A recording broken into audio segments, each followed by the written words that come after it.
2024년 12월 3일 윤석열 전 대통령이 선포한 비상계엄은 내란, 친위 쿠데타라는 법원의 첫 판단이 나왔습니다. 이 사망자 없이 몇 시간 내에 계엄이 끝난 것도 정상 참작은 될 수 없다. 그건 맨몸으로 막은 국민들과 소극적이었던 군인, 경찰 덕분이기 때문이라고 했습니다. 서소식 송정현 기자입니다. 12.3 비상계엄 선포와 이에 근거하여 위헌 위법한 포고령을 발령하고 군병력 및 경찰 공무원을 동원하여 국회, 중앙선관위 등을 점거 출입 통제하는 등의 행위는 형법 87조에서 정한 내란 행위에 해당합니다. 사법부가 12.3 비상계엄을 내란이라고 판단했습니다. 한덕수 전 국무총리의 내란 중요임무 종사 혐의 등에 대한 사건을 맡은 재판부 판단입니다. 이하에서는 12.3 내란이라고 말하겠습니다. 지난 16일 윤석열 전 대통령의 체포방해 혐의 1심 선고가 있었지만 당시 재판부는 내란 여부에 대한 직접적인 판단을 내리지 않았습니다. 재판부는 12.3 비상계엄은 윤 전 대통령과 추종 세력에 의한 위로부터의 내란이자 친위 쿠데타라고 규정했습니다. 12.3 내란은 위로부터의 내란에 해당하는데 이러한 형태의 내란은 이른바 친위 쿠데타라고도 불립니다. 그 위험성의 정도가 아래로부터의 내란과 비교할 수 없습니다. 국민이 선출한 권력자가 내란 행위를 한 것은 민주주의와 법치주의를 흔드는 일이라고 꾸짖었습니다. 내란죄 1심 유죄 선고는 1996년 전두환 전 대통령의 내란 수괴 혐의 재판 이후 30년 만입니다. 한 전 총리 재판에서 12.3 비상계엄이 내란으로 규정되면서 다음 달 19일로 예정된 윤석열 전 대통령의 내란 우두머리 혐의 1심 선고에도 영향이 불가피하다는 분석이 나옵니다. 채널A 뉴스 송정인입니다.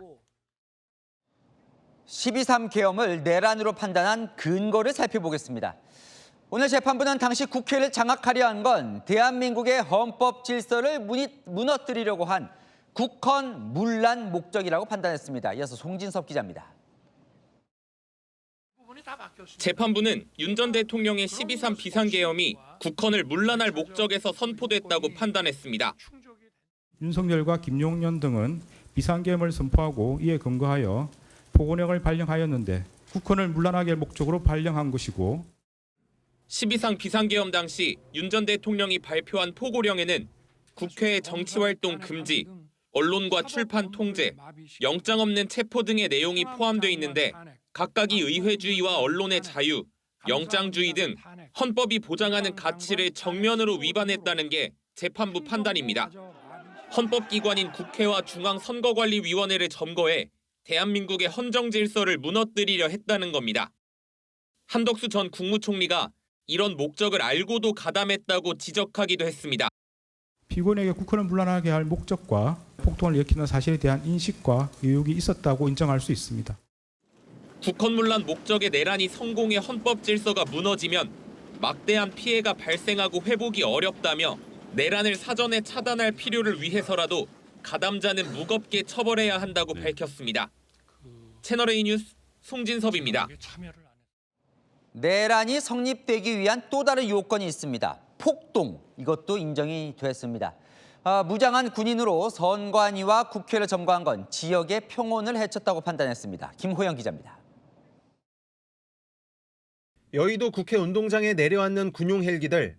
헬기에선 특전사 소속 무장 상태의 계엄군이 쏟아져 나왔습니다.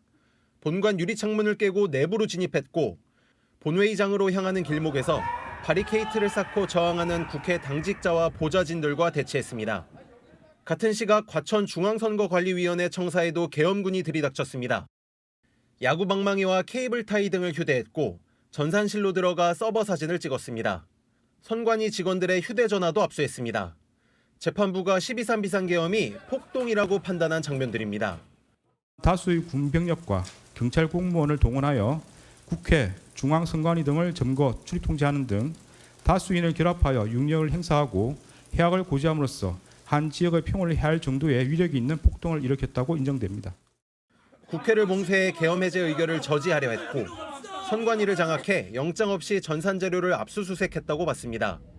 비상계엄에 동원된 군경도 군인 1,605명, 경찰 약 3,790명으로 위력이 작지 않았다며 지역의 평온을 해할 정도의 폭동이었다고 판단했습니다.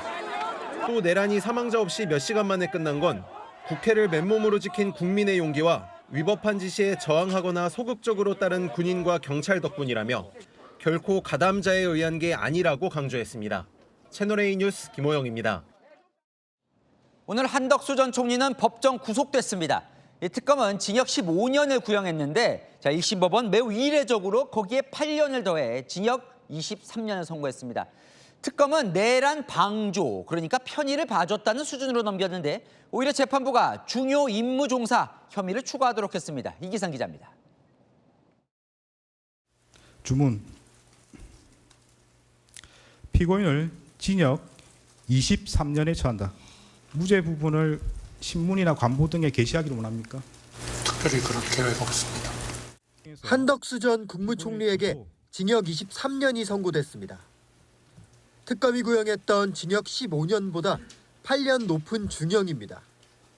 내란 중요임무 종사 등 주요 혐의를 유죄로 판단하고 허위 공문서 행사 혐의는 무죄로 봤지만 형량은 더 무거워진 겁니다. 재판부는 국무총리로서의 헌법 수호 책임을 다하지 않았다며 한 전 총리를 꾸짖었습니다. 피고인은 12.3 내란이 성공할지도 모른다는 생각에 이러한 의무와 책임을 끝내 외면하고 오히려 그 일원으로서 가담하기로 선택하였습니다. 한 전 총리 측이 건강 상태 등을 들어 불구속 재판 유지를 요청했지만 증거 인멸 우려를 들어 법정 구속시켰습니다. 재판부는 비상계엄 선포 이후 한 전 총리 행적도 비판했습니다. 자신의 안위를 위해 사후계엄 선포문을 만드는 데 관여했고 아무런 기억이 안 난다며 책임을 회피했다는 겁니다.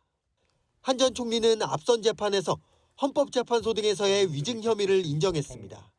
제가 부족한 사람이었다는 절망감이 사무칠 따름입니다. 저는 그 괴로움을 죽는 날까지 지고 가야 할 사람이라고 생각합니다. 하지만 재판부는 범죄 사실이 탄로날 것으로 보이자 사과했다며 사과의 진정성을 인정하기 어렵다고 지적했습니다. 채널A 뉴스 이기상입니다. 네, 아는 기자 좌영길 법조팀장 나와 있습니다. 오늘 한덕수 전 총리 판단이 더 주목이 됐던 건 바로 윤석열 전 대통령 내란 판단과 연결이 되어 있기 때문입니다. 자, 어쨌건 12.3 계엄은 내란이다. 처음 판단이 나온 거예요. 네, 맞습니다. 일단 한덕수 전 총리 재판이긴 하지만 재판부는 아주 명확하게 내란이 맞다 이렇게 결론을 냈습니다. 내란죄는 국헌문란 목적, 폭동 이렇게 두 가지가 모두 인정돼야 성립하는 범죄입니다. 사실 한덕수 전 총리의 주요 혐의는 비상계엄 선포를 돕기 위해서 국무회의를 소집했다는 내용입니다. 군과 경찰을 동원했다는 폭동 부분은 한 전 총리 혐의와는 직접적인 관련성은 떨어지는데요. 하지만 한 전 총리의 내란 가담 혐의가 유죄인지 무죄인지 판단하려면 먼저 비상계엄이 내란이냐 아니냐 이 판단을 먼저 하는 게 불가피한 측면이 있었을 겁니다. 근데 오늘 선고가 좀 특이점이 있는 게 결론을 처음부터 바로 얘기한 게 이게 좀 독특하다고요? 네, 보통은 법원은 선고를 할 때 결론을 맨 마지막에 말하는 미괄식 선고를 하는 경우가 많습니다. 하지만 오늘은 처음부터 내란이 성립한다. 이렇게 두 갈식으로 명확하게 판결을 했는데요. 재판장인 이진관 부장판사는 선고 초반부터 지금부터 내란이라고 부르겠다 이렇게 말하고 선고를 이어갔습니다. 선고 내내 비상계엄 선포라는 말을 반복하는 대신 이 말을 내란으로 모두 바꿔서 재판부 판단을 분명하게 전달한 겁니다. 자, 이제 관심은 이거죠. 내란 우두머리 혐의 받는 윤석열 전 대통령 이 선고에 영향이 있는 거죠. 영향이 꽤 있을 것 같습니다. 일단 오늘 선고 내용만 놓고 보면 재판부가 윤 전 대통령 측 핵심 방어 논리를 일일이 반박했다고 볼 수 있습니다. 윤 전 대통령 측은 2시간짜리 계엄이 어디 있느냐, 대통령이 국회를 존중해서 계엄을 조기 해제했고 인명피해도 없었기 때문에 폭동도 아니라고 주장하고 있습니다. 하지만 재판부는 계엄이 몇 시간 만에 끝났고 인명피해가 모두 없었지만 이것은 국민의 용기 덕분이었다 이렇게 설명을 했습니다. 윤 전 대통령 재판을 맡은 지규현 재판부는 선고를 지금 한 달 정도 남겨놓고 있습니다. 지금 한창 판결문을 쓰는 중일 텐데요. 물론 재판부가 독립된 판단이 가능하지만 오늘 나온 선고 결과를 참조할 수밖에 없을 겁니다. 야, 근데 이 한덕수 전 총리요? 특검 구형보다 8년 더 늘어났어요. 상당히 이례적인 거예요. 네, 이례적인 선고 형량이 나왔는데요. 특검은 한 전 총리에게 징역 15년을 형을 구형했는데 재판부는 징역 23년을 선고했습니다. 윤 전 대통령은 사형을 구형받은 상태에서 다음 달 1심 선고를 앞두고 있습니다. 뭐 사실 특검도 좀 당황했을 것 같은데 이렇게 무거워진 이유가 뭡니까? 네, 오늘 재판부가 남긴 말에 실마리가 있습니다. 우선 이것부터 보시면요.